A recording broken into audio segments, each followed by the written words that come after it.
అదేవిధంగా పంట చేతికొస్తుంది కాబట్టి గ్రామాలన్నీ కూడా కలకల్లాడుతూ ఉంటాయి.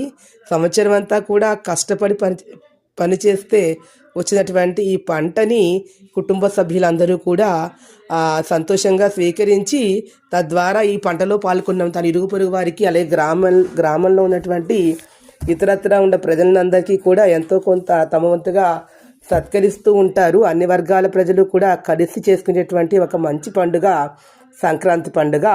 సంస్కృతి సాంప్రదాయాలను తెలుపు చెప్పేటటువంటి పండుగ. భారతీయ సనాతన సాంప్రదాయంలో ఈ సంస్కృతికి సంబంధించినటువంటి పండుగ ఈ సంక్రాంతి పండుగ. చాలా పండుగలని ఏదో ఒక దేవుడు దేవతా పేరు మీద ఉంటాయి. ఈ సంక్రాంతి పండుగ మాత్రం సంస్కృతి అంటే ప్రజలకు ఆచార వ్యవహారాలు పంటల పండుగగా చెప్పచ్చు.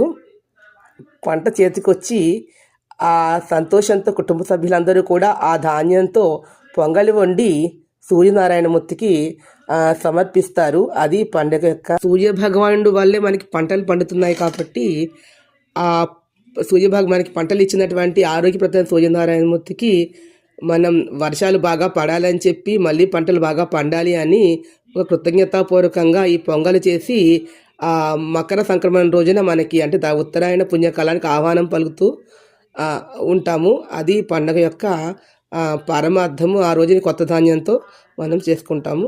ఈ ఛానల్ నచ్చినట్లయితే సబ్స్క్రైబ్ చేయండి, లైక్ చేయండి, షేర్